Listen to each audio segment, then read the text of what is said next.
Hello everybody, PsyStarcraft here once more with game number 3 on the map that you guys know and love, Xel'Naga Caverns. I'm sorry the map hasn't changed too much in this series. It's not my choice. The loser gets to choose the map, and for whatever reason, these Zerg players are choosing Xel'Naga Caverns over something like Scrap Station or Desert Oasis or Metalopolis. I don't know why. I guess they like Xel'Naga Caverns, but this is game number 5. Game number 6. So Hashe has defeated Kung Fu and Crixus at this point. He's against a third opponent, Beriph, another Zerg player. And oh my gosh, that's so BM. So BM. Man. Beriph saying he hopes Hashe's mouse breaks. I don't even know how to respond to that, man. That is just so BM. I'm going to be talking so much shit to Beriph this game. That's just, you don't say something like that, you know? It's just so BM. Oh my god. God. I mean, I take big shits, but this BM was even bigger than my BM. No, I'm just kidding. No one really cares. It's just friendly banter. It's a friendly clan war. See if Hashe can get his 3rd win in a row. His ZVT is solid, man. He's won all of his Zerg matches on this. No, he won his first Zerg match on Lost Temple. So we'll see if he can take a 3rd Zerg map, 2nd one on Xel'Naga. Not doing anything cute. Doing his solid racks, then gas. Nothing like Reactor Hellions or Quick Banshees or Double Starport or 2 racks or SEV all-ins or anything like that. He knows how to play Terran. And what's our Zerg player doing? That looked like a 14 or 15 pool. That's what it looked like. No gas, so he's going to go... I like this a lot. Now this is awesome. He's going a 14 or 15 pool, and then he's expanding right away. Now the problem with this is, yeah, you have to either choose to get an Overlord, which he's doing, or choose to get a Queen. So the Queen or the Overlord will be a bit slow, but you know, he has the expansion so fast, and the cool thing about this as well is it's pretty strong against 2 racks play because the pool gets up a lot. It gets up fast. Now if you're not able to scout any kind of 2 racks play, so like if he doesn't know what his opponent is doing, he probably has to overproduce Lings. But if he does know what his opponent is doing, it's pretty good macro build, so I like it. I like it a lot. So of course he didn't scout the 2 racks build, so I would assume he's only going to get 2 or 4 Lings this game. He's got 2 out already, 1 drone coming back after that scout, and Hashe is patrolling a Marine, making sure there isn't kind of crazy Overlord sacrifice to see what's going on here. Now running that Zergling away, or that drone, SCV away. Yeah, that's the word. 2nd Queen a bit slower than I would have liked to see. I think he just forgot about it. I think he had plenty of money, but if you're going to go with a 15 pool or 14 pool without gas into an expansion, you have the money to train that 2nd Queen right away. Just make sure not to supply block yourself or anything like that. You should actually be transferring this Queen over to the expansion because almost right when the 2nd Queen comes out, she'll be able to inject. It helps with the timings just a little bit. It's not a huge deal, but now he has to walk this Queen over there, and the creep tumor is going to be a little bit later than you want. Or right here. Same thing. Run to the expansion, Queen.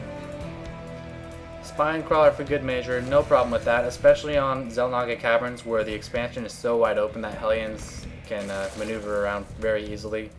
Speed now going up. Looks like he started that a little bit late. His gas is already at 68. And 4 Marines and a Hellion coming in. Nice timing on these Lings though. The Hellion can actually micro against Lings on this creep though. These Marines are going to die pretty easily. Like the Marines don't have a chance. I think the Hellion's going to get, you know, 5 or 6 kills though. It's going to be pretty cool seeing this Hellion. Wow, that's actually really good micro. Wasn't able to get us around. Beriph does clean up the Marines, all but 1.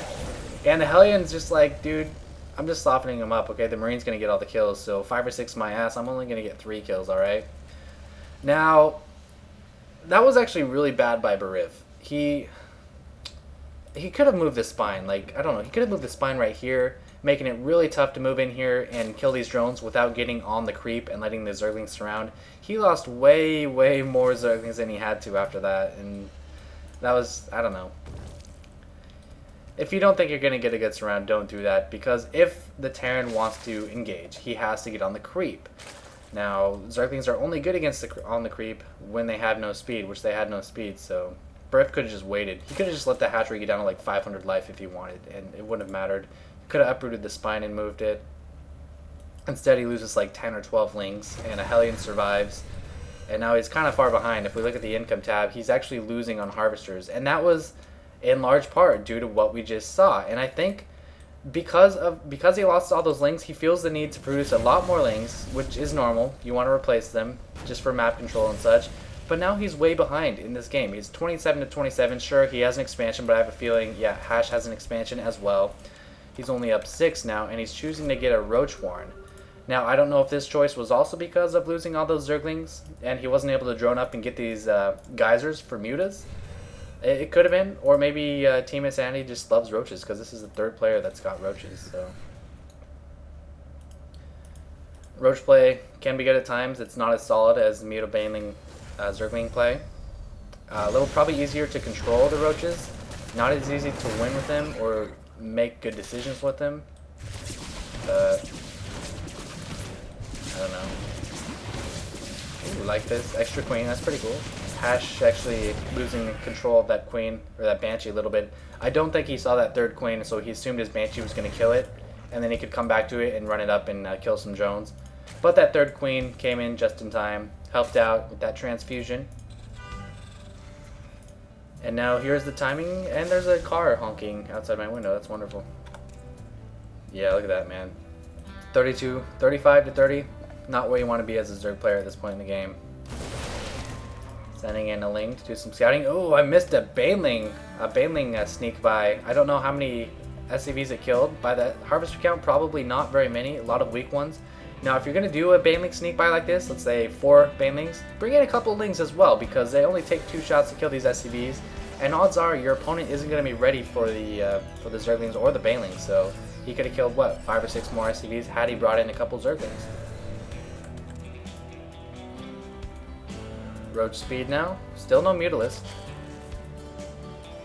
Only 1 turret from Hashe, so I kind of have a feeling that Hashe knows. Yeah, he knows about the Roach Warren, so he might just be assuming, you know, I have Marines right now. If Beriph does go mutas, I'll just get some turrets, but you know, my Marines are fast enough to deal with them for now, because they're not in high numbers.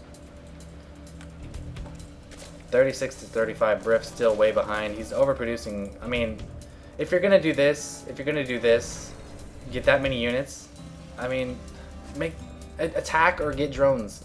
Do something. Don't go in between like this. It's usually not a good idea, especially. I mean, it's good if your Terran opponent is gonna attack, but if it's something in between, it's probably not gonna be very good. That was not bad. What? I don't really know how many he killed. Didn't look like too many.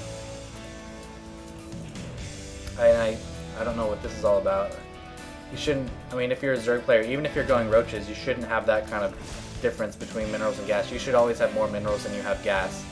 Now what this tells you is he's not upgrading enough. Like, roaches, they don't spend gas well enough, and that's why Zerg go mutas, or if they do get roaches, they do something like drop play, or they do a lot of upgrades with the roaches, or they transition into infestors really fast, because he's got a lot of unused gas. Just imagine if he had a Spire up and he just had 7 mutas with that. I don't know. Especially against tanks, man.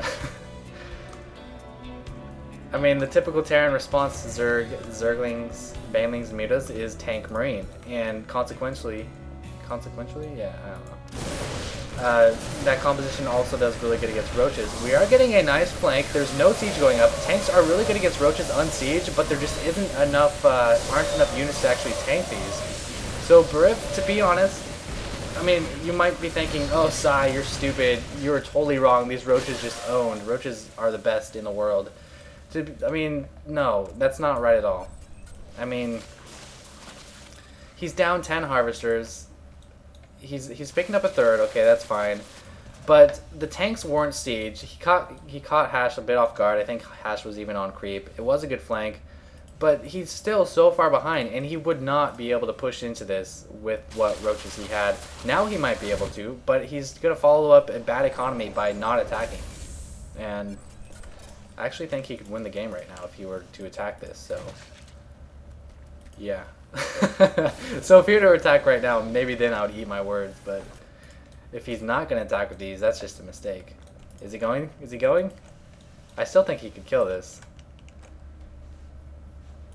Oh, and I was going to say earlier, Hashe attacking into that, that was Beriph getting really lucky because he was producing tons of units. And, you know, making tons of units and then your opponent not attacking and then you losing the game is a lot worse than making tons of drones and your opponent does attack and then losing the game. Because one has an end game and one doesn't. This doesn't have any kind of end game. It's a very difficult end game. He's still down by 5 on Harvesters and he's a Zerg player on 3 base. Although killing that army evened it out, so... There's the Spire. Yay, Spire. +1 attack as well. Running off the 3rd base. He has tons of gas saved up, so this Spire is actually going to be huge. He's going to get tons of freaking mutas, man. Are they going to fly in? Nope, doesn't look like they will. He does have stim now. I don't know if he had stim for that last battle. +1 Marines. No upgrades on tanks. I'd like to see him get a +1 attack on these tanks though, because Zerglings, if they have +1 armor, can receive 2 shots from tanks before dying, as opposed to 1. So as a Terran, if your opponent is going heavy Zergling, if they are skipping the roaches, which they usually should, in my opinion, you should probably get a +1 factory upgrade for your, on your armor. Just chilling, Now taking a forward position, he wants to expand at the gold. And notice, Hashe did not stim every single Marine when the mutas were threatening. He just stimmed about half of them, saving a lot of energy on those medevacs, but it was still enough Marines to shoo off these mutas. There's only 7 mutas. You don't need to go crazy and like be a drug addict or anything. That poor Roach. He didn't deserve that. A muta could have scouted without dying. Poor Roach. And this is another common mistake a lot of Zergs make. I'll show you once the muta harasses is over. Oh, this is awesome. See, this is what Zerg needs to do. This is good play. Good shit, Beriph. Now kill those SCVs while they're making turrets. Oh, at least kill that one. No, you could kill a refiner in the SCV. Okay, a lot of Zerg players, when they lose a creep tumor from a scan or something like that, they'll just completely neglect replacing it. So like, he had a creep tumor going here, it died from a scan. And does he have an extra queen? He doesn't have an extra queen, but he's got tons of energy on his... Oh, he does have an extra queen. And this is what he's forgetting. He could place 8 creep tumors along here, and that will help him a lot. He would have creep right here. Oh, this is so bad. Marine spread, and this is GG, man. Oh, he's move commanding his roaches. What is with these guys and move commanding the roaches? Oh, man. Don't attack if you're Zerg. Just don't attack. It's so bad. Don't attack if you're Zerg. Now, eventually you would have to engage, but in this tiny choke, probably not the best place to engage. And word on the street is it's not good to move command roaches. I mean, that was a pretty big mistake. That was kind of like the Lost Temple game where Crixus just engaged in the middle with move command. No bailing speed. Okay, it's almost up, so losing that 3rd was bad. And this is just like a motif with Hashe. Attack when your planetary is being created, because even if your army dies, you can retreat back to it. You'll have a 3rd base. They can't attack into it because planetaries are in balance, and you'll win the game. So Hashe just with an overwhelming army, 95 to 166. And all this really goes back to the just poor econ of Beriph. It really does. He needs to move these Marines back, though. He moves half of them back. He needs to move these guys. Not the greatest Marine micro, but he was just so outnumbering Beriph at that point. It didn't really matter. He had good micro down here, though. That was pretty good. And only 1 tank at this point. It doesn't really matter. Overwhelming him just with medevacs and infantry. And that was it. I hope you guys enjoyed that one. So the series is now 3-3 with Team Insanity and Team Vile all tied up. Crix is dropping 3 of our players. Hashe dropping 3 of their players. Next up is a TBP. And the Zerg lost because he didn't follow up that roach attack. He actually would have won. I will admit that. And because of that, he lost because he had shitty macro. So yeah, I love you all. So suck it. Uh, okay, bye.